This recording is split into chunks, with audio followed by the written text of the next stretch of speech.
Assalomu alaykum. Bundan oldingi videomiz bo'yicha adolatsizlik metan zapravkadan boshlanadimi degan vaziyat bo'yicha davom etamiz. Bu vaziyat Toshkent viloyati Yuqori Chirchiq tumani Istiqlol QFIdagi Parvoz Invest mahsulot cheklangan jamiyatda bo'lyapti ekan. Buni men sizlarga hozir navbatni ko'rsataman. O'sha shuncha navbat bo'lgan bir paytda endi navbatsiz yondan tiqilish uchun qanaqa noinsof odam bo'lish kerak va o'shalarni navbatsiz nechidir so'm pul evaziga kiritish uchun qanday vijdon insofni yutgan zapravka egasi yoki zapravka operatori bo'lish kerak. O'sha masalaga to'xtalamiz hozir. Mana hozir navbat sizlarga imkon qadar oxirigacha ko'rsataman. Shuncha navbat turib odamlar qiynalib turibdi-yu, kimlardir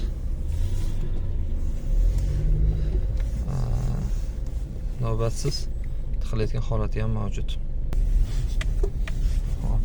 Demak, mana ko'ryapsiz qanaqa loylardan kechib, qanaqa navbatlarga tiqilib o'tasiz, lekin kelgan joyingizda sizni yoningizdan aylanib navbatsiz odamlar metan zapravkaga turgan bo'ladi. Mana shu bo'yicha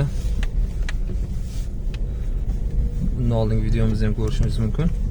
Toshkent viloyati Yuqori Chirchiq tumani Istiqlol QFIdagi Parvoz Invest mahsulot cheklangan jamiyat. O'zi bu yoq xudo xohlasa bahor keldi.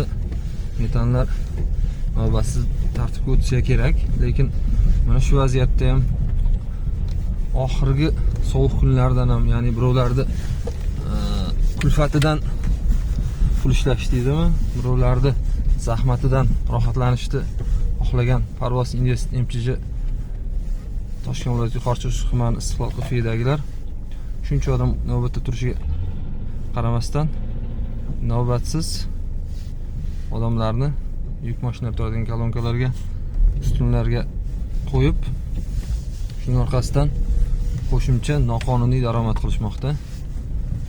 Mana bu yerda hozir ko'rishingiz mumkin, yana qaysidir mashinalar bizga o'xshab biz qaytayotgan yo'ldan, ya'ni qarama-qarshi liniyadan o'tishga harakat qilyapti. Ko'rasiz, mana shular borib o'sha navbatsiz joyga turishga harakat qilishadi. Mana ko'rishingiz mumkin, qancha haydovchilar gaz uchun qiynalib, qancha loylar bosib kelishyapti. Mana shu qiyinchiliklarga kelgan joyda endi tasavvur qiling, shuncha joydan qiynalib, loyga botib kelgan joyida yana adolatsizlik uchrasa, har qanday odam jahli chiqishi, har qanday odam biron bir narsadan norozi bo'lishi mumkin.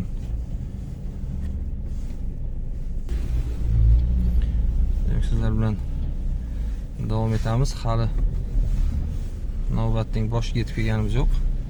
Biz mana qariyb 2 soat turib navbatda gaz qo'yib chiqdik. Mana bu odamlar ham siz bizga o'xshagan qora ko'zlar harakat qilishyapti.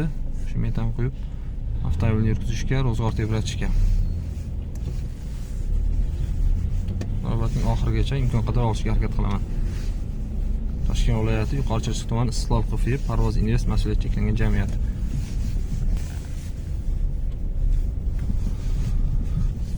Mana eng loy ko'chalardan chiqyapmiz. Endi o'sha loy ko'chalardan chiqib tekisroq yo'lga qo'shilish arafasidamiz. Navbatning oxiriga esa hali yetganimiz yo'q. Mana ba'zilar ayollari bilan kelyapti bu yerda. Kimlardir farzandlari bilan kelyapti. Xuddi shunday holatda navbatda turishni tasavvur qiling.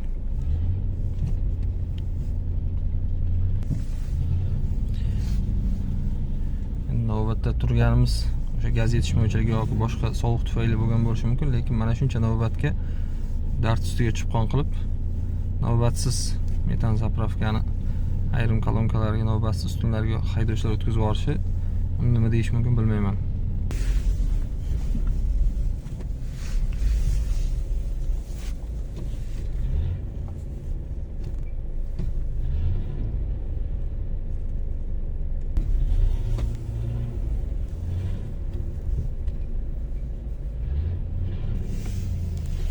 Demak, loy ko'chadan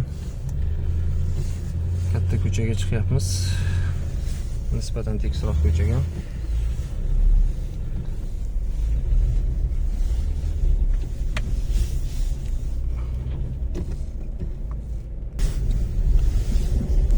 demak tekisroq ko'chaga chiqib oldik. Hali navbatning boshi ko'ringani yo'q. Shuncha odam ishini, oilasini boshqalar tashlab navbatda turibdi. Faqat bitta mana shu zapravka ochiq. Hamma xursand, bitta bo'lsa ham zapravka ochiq. Ishlarimiz bitadi endi. Muammolarimiz hal bo'ladi. Kimdir kirasini qiladi, kimdir ishga borib keladi, kimdir narsasini tashiydi. Shu bilan deb xursand bo'lgan bir paytda ushbu metan zapravka yoqilg'i quyish shoxobchasi navbatni buzayotgani eng alamlisi. Hali oxirigacha yetmadik. Toshkent viloyati Yuqori Chirchiq tumani Istiqlol Qofiya Parvoz Invest MCJ.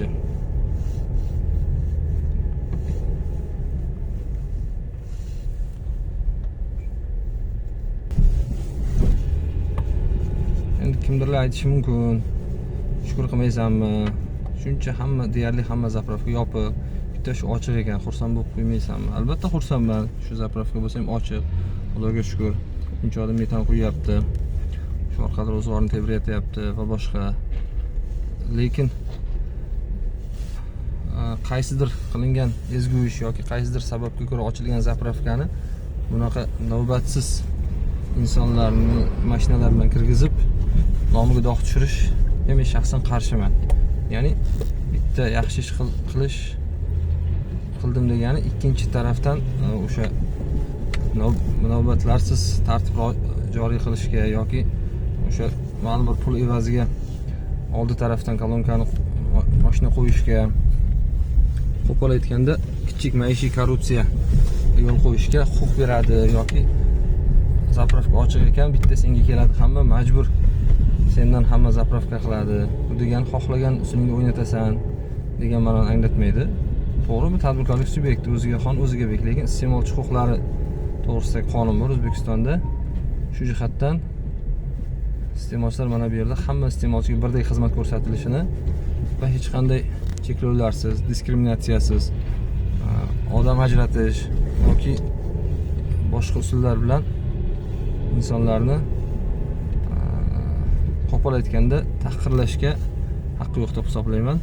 Mana biz hali boshiga yetmadik. Adashmasam ana endi yetib keldik, navbatlar ana endi tugadi. Hammaga rahmat.